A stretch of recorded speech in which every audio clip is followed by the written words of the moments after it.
Okay, I think we all agree that that job interview was a complete disaster. Despite the fact that the guy I was talking to was extremely friendly, the questions, from my point of view, were not so complicated, and maybe questions were not tough enough for the position I was targeting to.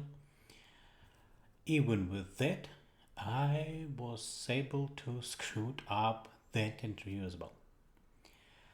So, after reviewing my own recording of the original job interview, I prepared what I can say a correct answers to the questions I've been asked. So let's imagine that right now I will try to answer the questions in a little bit better way. Let's see what. So the first question was to introduce myself. Uh, on that question, actually, I had to describe my professional background, describe my previous experience, which technologies I used, and how I used the technologies, what kind of projects I developed before. Uh, Definitely, this section should include some kind of key achievements. Also, probably it's a good idea to take one latest project and deeply describe the technologies in that project, decisions made to choose the technologies. And of course, as soon as it's a lead position, I had to describe my experience in team management and leadership. Seems nothing of that being done. Next question was about what do I prefer, backend or frontend? And instead of saying that I'm bad in design and layout and all the things, I probably should answer something like that I'm professional and I can do both and I love do both. I like to develop, to act as a full stack developer, doing backend sites and front end sites and communication between front end and backend. And also, I would like or I like to be involved into a full project development cycle, including the planning, including the requirements discussion and deployment and support already produced pieces of software and transfer knowledge about the uh, parts of a project I am responsible to and display that I am good everywhere instead of saying that I'm bad in layout.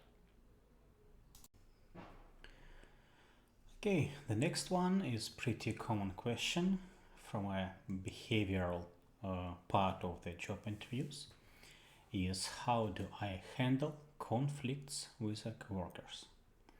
So instead of all the bullshit I mentioned during the job interview, I probably had to say that I acknowledge the importance of the conflict resolution, that all conflicts should be resolved. It's possible to do by understanding the issue through listening of all parts involved into a conflict. So communication is the first key to start conflicts solving. Then the compromise or the solution that suits all parts of the conflict is better to find via communication and via some kind of discussions or open discussions. Then, of course, don't say that conflicts is something what is not happening, and don't say all the things I mentioned. Instead, demonstrate, I don't know how, but probably to display that I'm able to handle conflicts professionally, through communication, through understanding, through compromises, and through collaboration.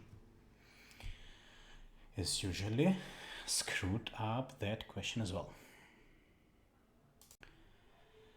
Something I learned recently not related to IT. Instead of saying that I'm bad in all kind of communication and languages and I'm good in making stupid jokes based on some wrong opinion about people, it's better here to say something about good book or movie or nice trip, or basically lie absolutely anything instead of saying what I said. Okay, the next question is my experience with Microsoft Azure. Probably they also host applications somewhere in cloud, maybe in Azure. So instead of just saying that I'm good in Azure, I had to describe my current project in Azure terms, like what kind of resources we use. For example, we use app services, we use databases, we use event hubs, we use API gateways, we use application insights for monitoring, we use container registry and Kubernetes cluster inside the Azure with all of the things. Also, probably would be nice to describe the deployment types into Azure, the way we deliver software in Azure terms. Do we deploy in app services? Do we use deployment slots? Do we deploy to containers? What kind of deployment strategy like Canary deployment we use? All of this should probably be said here. If, and in my case, when we use Azure DevOps, I had to describe CI/CD processes together with stages where we deploy together with the testing. If not, then just lie that we do unit and functional tests during CI/CD processes. And also, maybe it would be nice to mention a couple use cases how we saved money on the cloud by optimizing deployment processes or by optimizing Azure resources in order to reduce consumption for saving money. Probably that's the correct answer to that question. Then Docker and Kubernetes. I decided that I shine in Docker and Kubernetes, and after reviewing my original job interview recording, I found out that I absolutely cannot explain simple things. So the Docker is a platform used for different purposes like a deployment, shipping, and running applications. It's built around containerization with some kind of portability in mind, with a version control from the beginning, with automation from the beginning. So this is what Docker is. And Kubernetes is a platform for automation of deploying, scaling, operating already containerized applications. And key features of a Kubernetes is orchestration, scaling, load balancing, self-healing, which is a killing feature of a Kubernetes where it restores its desired state, load balancing, and all the things, and nothing been said from my point in the original job interview. Next one is a Terraform. Once again, instead of concentrating that we failed with adoption Terraform, probably I briefly had to mention that this is infrastructure as a code. So everything is a code there. It allows define and provision not the development but hosting or cloud or data center infrastructure using some kind of configuration language. So key phrases here is infrastructure is a code that it's platform agnostic. It has its own beautiful state management used for Terraform, used for cloud provisioning. It's a multi-purpose, multi-cloud, and meant for automation. How to describe this during the job interview, probably still secret for me. Next, monitoring tools. In my, let's be honest, in my current case, I just had to lie and imagine some kind of cool distributed test tracing, cloud-based logging and monitoring solution, probably constructed around Elk or Prometheus. Maybe some kind of Datadog or other cloud first monitoring things I know there are a lot of them. Instead of saying that we failed in a distributed logging in Azure App Insights, probably not a good one. Next, the holy war of microservices. And once again, probably not so good explanation of what microservices are and why they are. I didn't say anything about scalability and elasticity. I didn't mention that microservices allow flexibility in choosing technologies, languages, teams, and all the things. That microservices probably better deal with fault isolation where not all project stops working, only a small or simple part of it. Probably with the microservices we can achieve faster time to market, which is important for not programmers. But for programmers, microservices allow reuse of, let's say, some services between different type of projects or application, and it's targeted for optimization of resources utilization. So all of this is a strong and good things of microservices, and none of that were mentioned during the interview. Next, security in the communication in the microservices. From my point of view, were close when I started with low-level transport layer security with the TLS and HTTPS. But then I started to mention some kind of service authentication, but I didn't say about like a single sign-on or about reusing token on across different services. So I didn't pay enough attention to the token-based authentication.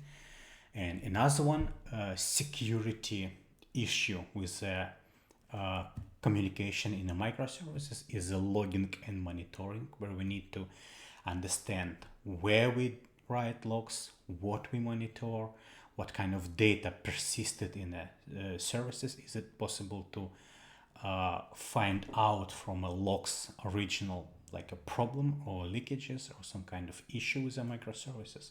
So that answer had to be answered. That question had to be answered much more like professional, if you can say. Then HTTP and REST. I thought I knew absolutely anything about HTTP and REST, and it seems I'm close to that. Instead, I cannot explain, for example, the basic difference between HTTP and REST. I didn't say that HTTP is for transferring data over the internet. So it was the original like text transfer based on request response. And REST is important is architectural style of a design solution. It just works over HTTP. Yep, bad and explanations. Now set of C#, set of questions related to C# programming language. I thought that I'm shy in basic of C#, but to be honest, I am as well screwed up here.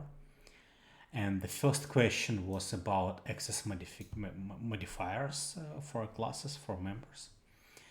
So probably there is no excuses to not remembering all of them, like public, private, protected, internal, and to combine protected, internal, and private protected. Just like remember all of them and remember all of the purposes, just because it's a shame to not know all of this at the lead position. Now the partial classes, C# partial classes. I didn't say that partial applied not only to classes but also to structs and interfaces. Shame on me. It's used for separation of concerns and code generation, and in a team collaboration and mutability. So there are a lot of reasons to use partial, and partial applied not only to classes. Failed. Sealed. Probably sealed is so simple that we just stop inheritance. What I didn't mention, and actually I did not know this before preparing this analysis, that sealed classes,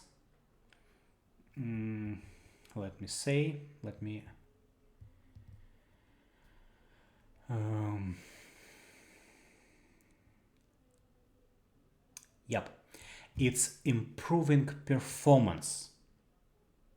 Yeah, something I didn't know, just because compiler does some kind of optimization for a sealed class, which makes work it faster. Didn't know that at all. Now, disposable versus finalize. Once again, I never used probably finalizers, but this is not an excuse. What I had to say that they both used for releasing unmanaged resources. We need to implement both. The purpose of iDisposable and dispose is when we need to explicitly control the process of releasing resources. And purpose of a finalizer is a safety net to ensure that unmanaged resources are released if disposable is not called. And that's important, that disposable might not be called. Failed. Multiple inheritance. First thing I need to do here is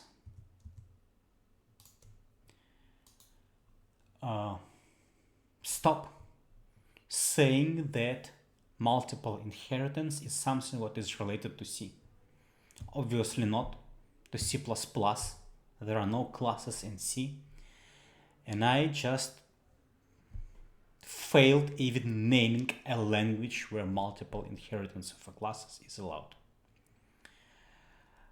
So the purpose of the multiple inheritance is it's about a composition of an objects, and it's possible to achieve the same composition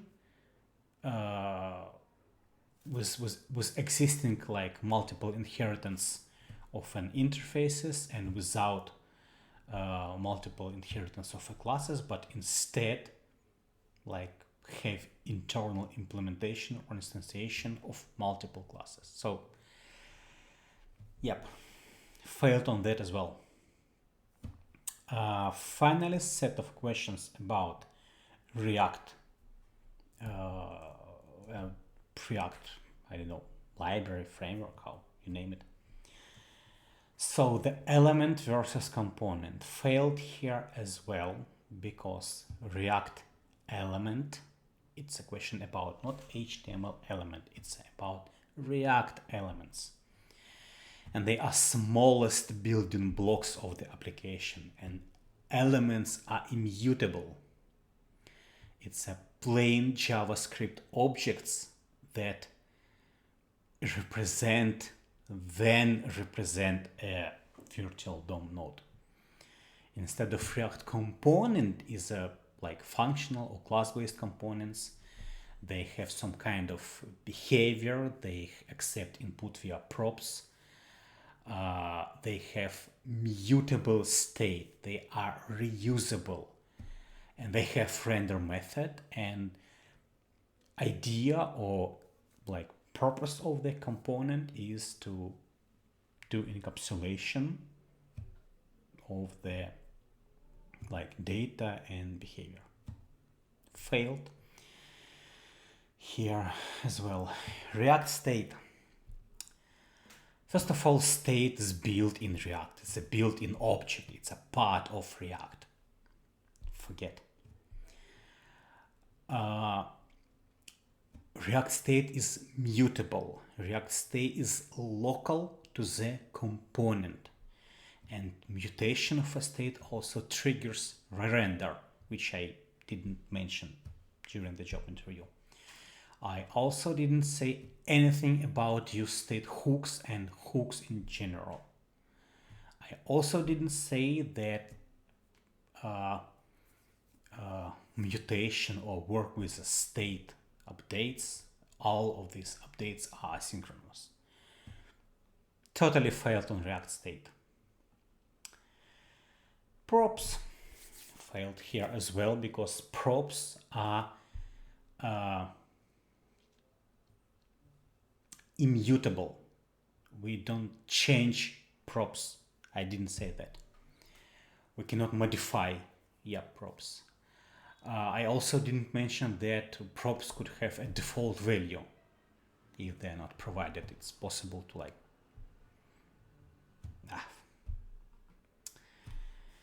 Final one, React without rendering HTML.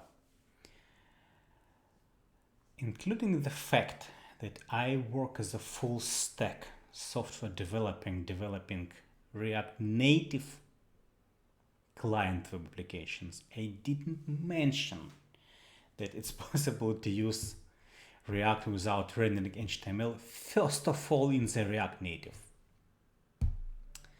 I didn't say as well about server-side rendering, where, about custom renders, I was trying to say something, but final and the good usages of the React is, of course, CLI applications, like command line interface applications. Failed here as well. So the purpose of this video is to maybe continue working on my interview skills, and finally to shine on that.